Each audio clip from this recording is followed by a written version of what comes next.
As my husband spoke those words and busied himself with packing, the weight of his impending absence settled heavily upon me. I knew soon I'd be consumed with caring for the baby, leaving little room for me to return home anytime soon. His casual tone belied the gravity of his departure, urging me not to miss him too much. Standing there, silently observing his actions, I couldn't shake the feeling of abandonment creeping over me. He seemed oblivious to my emotions, his laughter and carefree demeanor contrasting sharply with my own turmoil. Even as he jovially inquired about our son's baby bottle, his thoughts were elsewhere, on the child he'd fathered with another woman, not ours. My name is Linda, a 42-year-old caregiver, juggling part-time work and aspirations of becoming a certified nursing assistant. My family, ostensibly complete with my husband and our son, was fractured by his infidelity. Despite enduring years of heartache and tears, I remained tethered to him by love. Once a notorious womanizer, my husband had seemingly settled into domesticity after our son's birth. Yet, beneath the facade of stability, his old habits lingered, resurfacing in clandestine affairs. Robert, our son, on the cusp of adulthood, was the center of my world, his impending departure for college both a source of pride and anxiety. Amidst the chaos of our lives, suspicions gnawed at me, fueled by the telltale signs of his infidelity, lingering scents of perfume, stray hairs, and unexplained absences.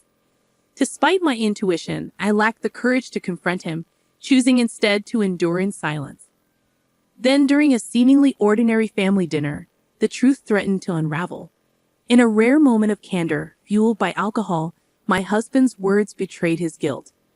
As he marveled at Robert's growth, his clumsy attempts to connect only served to deepen the chasm between us. Caught off guard by the sudden shift in conversation, I realized that our fragile facade of familial bliss was on the brink of collapse. As my husband uttered those shocking words, both Robert and I exchanged wary glances, suspicion clouding our expressions.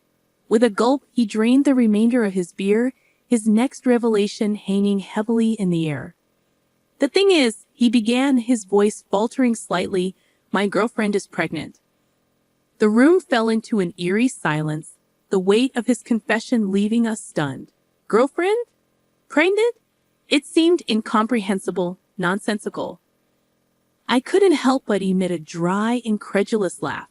"You must be joking," I retorted, disbelief coloring my tone. "You've clearly had too much to drink today." But he persisted, his words weighted with a disturbing sincerity. "No, it's true," he insisted, his admission chilling me to the core. "We've been together for a year now, and it seems we've accidentally created a baby." In a flurry of panic, I rose from my seat, instinctively shielding Robert from the sordid revelation unfolding before us. His young face remained blank, untouched by the gravity of his father's words. "Robert, go to your room," I urged, desperation seeping into my voice. "This isn't a conversation for you to hear." But my husband interjected, callously disregarding my plea. "No, let him stay," he countered, his indifference to our son's innocence cutting through me like a knife. "This might be the last time we're all together." Enraged, I couldn't contain the fury rising within me. "How can you say that?" I exclaimed, my voice trembling with anger. "Our son doesn't need to be exposed to this, especially now."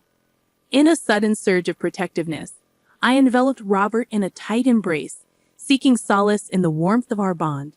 He clung to me, his vulnerability palpable amidst the chaos unfolding around us. But my husband remained unmoved, callously continuing his confession. "I will be coming home for a while," he stated matter-of-factly. "I'll be helping her raise the baby, you know." His words washed over me in a dizzying whirlwind, the magnitude of his betrayal finally sinking in. So he had a mistress, and they were expecting a child. And he had chosen now, on the precipice of the baby's birth, to divulge the truth to us. I struggled to comprehend my husband's inexplicable behavior, feeling as though I was on the brink of losing my grip on reality. Over 2 decades of shared life together seemed to unravel before my eyes, leaving me reeling in disbelief. Despite the moments of resentment that punctuated our years together, witnessing him care for Robert always reassured me of his commitment as a father. But now, faced with the sudden revelation of his affair, I couldn't fathom how he could so callously discard the trust and bond we had painstakingly built. "That's how it is," he announced nonchalantly, as if it were the most natural thing in the world. "I'll be heading to her place this weekend and need to get ready." As he began to pack his belongings with a casual demeanor, a sense of devastation settled over me, the ache in my heart growing with each item he placed into his backpack. Lost in my turmoil, his cheerful inquiry about baby bottles used by Robert pierced through the heaviness in the room.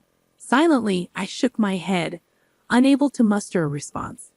Yet, amidst the wreckage of our shattered marriage, there remained one precious memento. It wasn't intended for him or his mistress. It was a token meant for the future, a testament to the shared joys and challenges of parenthood that my husband and I had hoped to revisit together.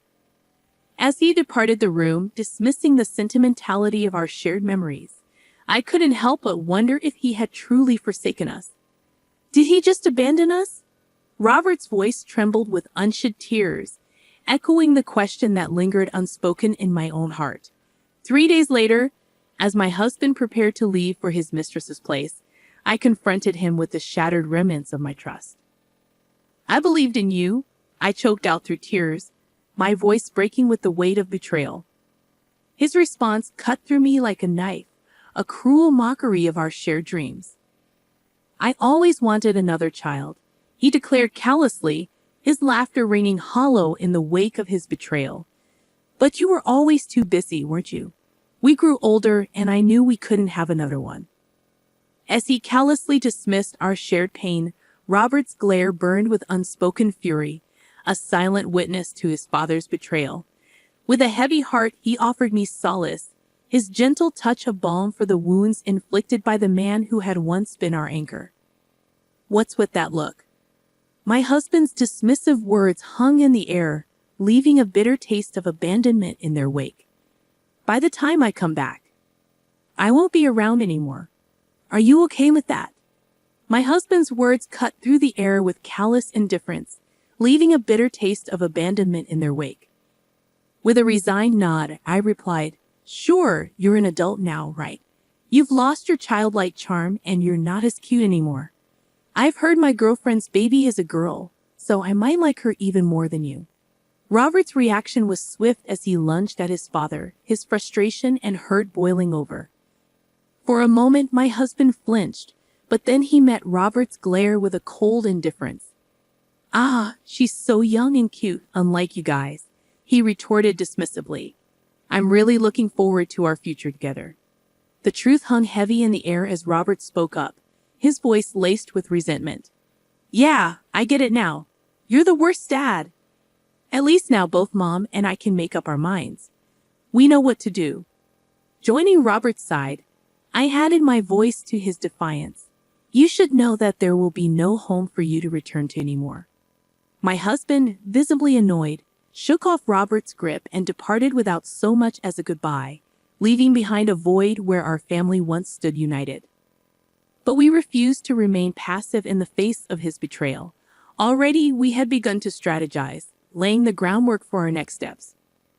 About 2 weeks later, my husband called, his laughter grating against my frayed nerves as he spoke of the smoothness of raising their daughter. He even had the audacity to send a photo of the mistress cradling the child, igniting a simmering rage within me. Unbeknownst to him, his careless actions had unwittingly provided us with the evidence we needed to move forward. I saved the photo and commenced recording the conversation, marveling at my husband's astonishing lack of foresight. Right on cue, his mistress seized the phone and initiated the dialogue. "Are you the wife?" she inquired, her tone betraying a hint of smugness. "I'm sorry I've taken your husband all for myself, but it can't be helped since we have a child together now, right?" I couldn't help but scoff at her audacity, masking my disbelief with a disarming reply. "Lol, yes, raising a child can be tough. I'm so glad you're understanding. When I first heard about you from your husband, I just thought you were a weak person who couldn't do anything but cry. But that's not how you sound at all." As her words washed over me, a wave of realization dawned. So this was what my husband had been saying about me to his mistress. Once, such disparaging remarks would have wounded me deeply, but now they elicited nothing more than a fleeting indifference. The love I once harbored for my husband had long since dissipated. Summoning my resolve, I addressed her pointedly. You knew my husband was married with a child, and yet you still pursued him, right? Her response was laced with a thinly veiled excuse, attempting to shift the blame onto my husband's deceit. I didn't know at first, she protested. Your husband always removed his wedding ring when we met, so when he finally told me, I was surprised. But my feelings for him didn't change. We'll be together forever. Despite the infuriating nature of her words, I couldn't help but acknowledge the strategic advantage they presented. This conversation would serve as irrefutable evidence that the mistress was aware of my husband's marital status and had knowingly continued their illicit relationship. While her lack of remorse and cavalier attitude grated on my nerves, I knew that this calculated indifference would ultimately work in my favor. It would have been far more challenging to exact revenge if she had feigned contrition or expressed genuine remorse over the unplanned child. I bid them to do their best and ended the call, 2 years slipping by in the blink of an eye. Then, on that fateful day, the familiar number illuminated my phone screen, prompting a deep breath before I answered. Hey, how have you been? I'm coming home now, so make sure the house is clean, okay? His voice sounded casual, as if oblivious to the upheaval he'd caused. Didn't I tell you back then that there's no home for you to return to? What are you trying to prove? I interjected, my tone laced with frustration. Exasperated, my husband attempted to justify his actions. Sure, I admit I was wrong to leave suddenly, but I can't leave her to raise the child alone, right? You were a mother too, so you should understand. His words grated on me, a stark reminder of his unchanged nature since that pivotal day. Yet, amidst the turmoil, I found a sliver of reassurance. Perhaps his consistent lack of growth was validation enough that Robert and I had made the right decision in prioritizing our own well-being. I think you misunderstand. There's literally no house for you to return to. I sold it, I announced, bracing myself for his reaction. His gasp echoed through the phone, prompting me to recount the events of that pivotal day 2 years prior. In the midst of our turmoil, Robert and I had realized the looming possibility of my husband's return, a prospect I couldn't bear to entertain. The house, once a symbol of our shared life, now felt tainted by his betrayal. It was then that Robert had offered a solution, his calm demeanor a beacon of clarity amidst the chaos. Isn't this house under your mom's name? He had asked. In that moment, a daring plan took shape. With Robert's savings and the proceeds from the sale, we could sever the final ties to our past and forge a new path forward, unencumbered by my husband's presence. It was a bold move, but one that promised freedom from the shadows of our shared history. And as I contemplated the possibilities that lay ahead, I couldn't help but feel a glimmer of hope stirring within me. I embraced Robert's idea wholeheartedly and began the necessary preparations. With unwavering determination, he poured himself into his studies, eventually earning acceptance to a college located far from our previous life. Meanwhile, I diligently pursued certification as a nursing assistant, opening up new career opportunities with higher earning potential. The decision to sell the house was a monumental one, but it marked the beginning of our journey toward independence and self-reliance. Before proceeding, we sought my grandfather's blessing, knowing that the house held sentimental value passed down through generations. When I disclosed the situation with my husband to my grandfather, his reaction was one of unbridled fury.